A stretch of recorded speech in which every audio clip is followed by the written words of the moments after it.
Hello everyone, my name is Anitsu and I'm back with another Digimon deck profile video. So today I'm going to be talking about the ever so infamous blue Omnimon. So this is more of a general list, kind of like very simple basic just list that kind of just a lot of people are running, and then they'll tweak it ever so slightly just to fit their personal preferences and personal playstyles. But again, this is kind of just the shell or the base that a lot of players are playing with and are looking at. So, going over the Digitama, first off, we're going to be running 4 copies of Upamon because Upamon's insane. When attacking, draw 1 card is just really good as long as the opponent has no Digivolution sources on one of their Digimon. There's usually a very high chance that's going to happen, so for the most part, it's just when attacking, draw 1, and that's just really good. And then as far as the sub-Digitama, we're running 1 copy of Wanyamon just because this is the 5th Digitama. Sometimes the plus 2000 DP boost does come in handy, so it's not usually a bad thing just to have a tech 1 of. Next up, I'm running 4 copies of Elecmon, so this is just the value vanilla of the deck. It's just a very hyper-efficient card.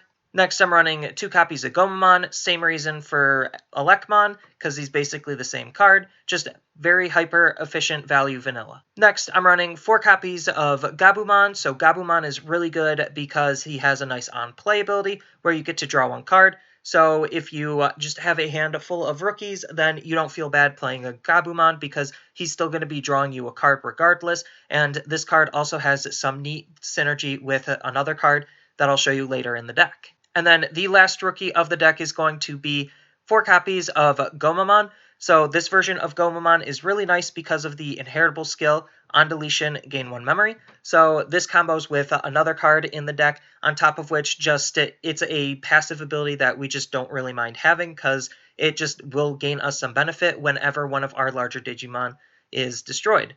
So Gomamon is just a pretty solid card. Next, on to the champions. I'm running 2 copies of Leomon. So Leomon has a very nice on-deletion ability of gaining 2 memory. So this synergizes very well with the Gomamon, where you could just gain 3 memory whenever he's deleted if you don't Digivolve up into him. And this is really good, especially against certain matchups where you just want to stop at champions just to try to outpace the opponent and try to play a little bit more aggressively, so this will reward you for those more aggressive play lines. Next, I'm going to be running 2 copies of Garurumon. So this Garurumon has a really nice on-play ability of being able to unsuspend one of your Digimon, so this combos well with another card that I'll show you later on in the deck. But if the opponent is playing something really large, to try to respond to your really large thing, then you're just generally going to have a whole bunch of memory. So being able to just raw play him and gain a whole bunch of additional value and a whole bunch of additional pressure is not necessarily the hardest thing in the world. So he's just a very solid card for that reason. Next up, we have 4 copies of Gorillamon. So Gorillamon is just another value vanilla card. You really only care about the Evo 1 just because it is a hyper-efficient vanilla card. And then last champion of the deck is going to be 4 copies of Grizzlymon because Grizzlymon's the blocker and blockers are pretty decent. Next, on to the ultimates, I'm running 4 copies of Monzaemon. So Monzaemon is basically just the ultimate form of Gorillamon. He is just really in here just because of the low Evo cost, although the low play cost can come in handy depending on how your hands go. So if your hand is a little bricky and you can't really Digivolve up into him, then just raw playing him doesn't necessarily feel super bad because he is just, again, a very value-efficient vanilla card. Next up, I'm playing 2 copies of Zudomon. So Zudomon is just an overall really fantastic and very powerful card for the deck. He has this really nice on-play ability in case we're stuck and we really need to just raw play the card, where we get to draw 2. So that's just really good. And then he has a really nice inheritable ability where he gives, when attacking, if your opponent has a Digimon with no Digivolution sources in it, then you get to gain 1 memory.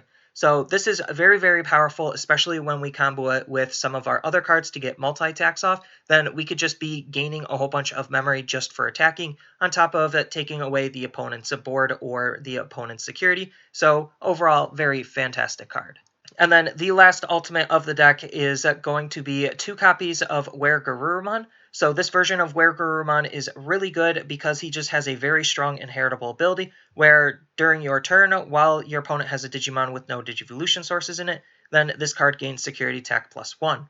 So again, similar to why we're running Zudomon, this card is just a very, very powerful card at just being able to break a whole bunch of the opponent's security all at once, especially with our multi-attacks that we could potentially get off. So this card just becomes a very, very powerful card for our Megas. Speaking of our Megas, I'm running 3 copies of MetalGarurumon. So MetalGarurumon is just a very, very powerful card because he has this very nice ability of when attacking, you get to play a level 4 or lower Digimon under this card without paying its memory cost as a separate Digimon. So this means whenever he attacks, then you could start separating his evolution sources into different cards, which is very, very powerful because it synergizes very nicely with cards like Garurumon, where you will get the on-play ability. So like you swing with MetalGarurumon, and then you use his ability to play Garurumon from his source. Garurumon's ability will activate, standing him up so that way he could attack again. And then if you have either WereGarurumon or Zudomon in the inheritable sources, then you'll be gaining either additional security checks or you'll be gaining additional memory for those multi-attacks. So this card is just very, very fantastic, on top of which you could also start separating cards like Gabumon as well to further enhance the fact that you're playing a whole bunch of on-play cards to just gain a whole bunch of additional benefits as well as additional bodies on board for more pressure. Next up, I'm running 4 copies of Plesiomon. So Plesiomon is just, again, another value-efficient vanilla card, where we really only care the fact that he has 12,000 DP, which is very, very relevant for this meta, just because a lot of Megas don't necessarily have 12,000 DP. And then on top of which, he has a very low Evo cost of 2, so he's just very efficient to Digivolve up into him. Next, I'm running a Tech 1 of Volcanicdramon. So I think Volcanicdramon is a really powerful card, especially as a Tech 1 of for this blue Omnimon deck, just because he is red, so you still can use him to Digivolve into Omnimon on top of which, and then because of Omnimon's ability, you only really need to see one. And then what this card is really doing is, this is just a good, solid tech card against a lot of those rush-style decks, where they rely on very low-cost and very cheap and efficient Digimon, and then you just slam a Volcanicdramon, and then you could potentially wipe their field, which is just very, very powerful of a card to have, on top of which he natively has Security Attack +1. So even though we are not going to be Digivolving into him and we're going to be hardcasting him, which means we're going to be giving the opponent a lot of memory, sometimes depending on the matchup, that is exactly what you want to do, because it is just super hard to respond to this card sometimes, especially if the opponent is starting to run out of resources. So overall, Volcanicdramon is just a very fantastic card and a solid Tech 1 of. And then the last Mega of the deck is going to be 4 copies of Omnimon. So I don't really know if I really need to go that deep into Omnimon's explanation, other than he is just good. Digivolving off of red or blue allows us to play Volcanicdramon, and then literally the whole idea is just to turbo up into Omnimon as fast and efficiently as possible, and then just win off the back of Omnimon, because 1500 DP is currently the largest DP, and he's just very, very hard to deal with. On top of which, his 2 abilities are super relevant, where when you Digivolve into him, then you get to delete a Digimon on the opponent's field, and then all Digimon of that same name. So if they are stacking a couple of Puppetmons, or if they're stacking a couple of blockers, or if they're just stacking something similar, then Omnimon just wipes them all out, which is very, very powerful. And then on top of which, he has a very nice when attacking ability, where you could unsuspend this Digimon by returning its level 6 Digivolution source back into your hand. So you could potentially reuse Volcanicdramon, you could set up another MetalGarurumon, or if you just need to get the extra attack, you could return Plesiomon, because, you know, Plesiomon is just another cheap card we could Digivolve into really, really quickly. So all of our options are very, very good for returning his level 6 back to our hand. And then, again, he's just Omnimon. He's just the big beater of the deck. And then the last card in the deck, which is going to be the only option card of the deck, and that is going to be 4 copies of Hammerspark. So Hammerspark is just a very, very powerful card, just because whether it's in our hand or in our security, it's usually a very powerful and potent card. So if it's in our hand and we get to actually play it, then gaining 1 memory allows us to extend on a lot of our plays, and that's just very, very good. Also, you could use this preemptively to just gain some additional memory in case you are afraid of your opponent's cards taking away some of your memory. So that's just something you could also think about doing. And then on top of which, The security effect is gaining 2 memory, which potentially can take away the opponent's turn. It's just very, very powerful because if you're forcing them to attack early and you're leaving them at 1 memory, then Hammer Spark will basically forcibly end their turn. And then if you have another Hammer Spark, then you could get yourself back up to 2. Or if you have a whole bunch of different skills like Zudomon, then you could still get yourself up to a higher memory count and then make a very powerful play. So overall, the deck is just a very powerful deck for this current format, and it is just looking to be a very powerful deck in general. Now, as always, I do have a couple of other cards that you could possibly think about just to kind of like further customize or enhance the deck based on how you want to play. So if you really wanted to add any tamers in, then Matt Ishida is really, really good because he is that memory fixing tamer, where if your memory is 2 or less, he puts it to 3. And then during your turn, when you play a blue Digimon, you could suspend this card to start attacking the opponent's Digivolution sources.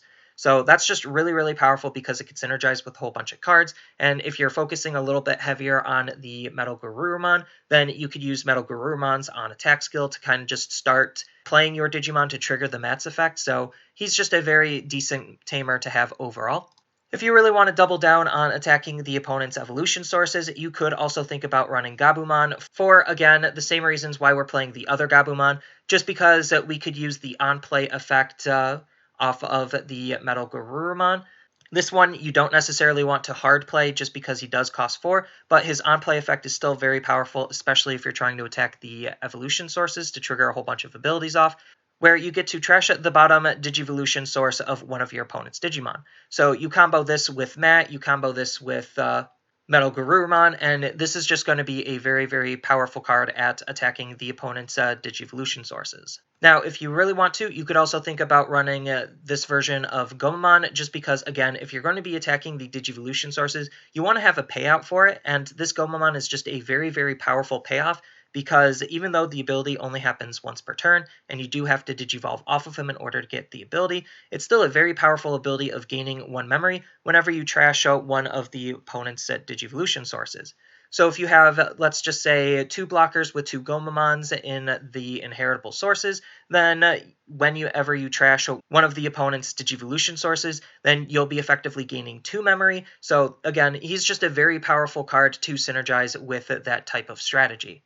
Now, if you want, you could also run this version of WereGarurumon. So this version of WereGarurumon is pretty decent because he has a nice when attacking skill. If this Digimon has a Garurumon in its Digivolution source, then you get to unsuspend it. So this allows you to aggro a little bit harder, a little bit earlier on. So if you really want to do that, that's pretty solid, especially depending on the matchup. And then on top of that, he also gives a nice inheritable skill where if you have 8 or more cards in your hand, then this Digimon gains security attack +1. So sometimes your opponent isn't always going to have a Digimon without Digivolution sources in, but because Blue has a very, very powerful drop engine, it's not necessarily hard to have 8 or more cards in your hand, so it is just an additional way to get that security attack +1, and that's just pretty solid.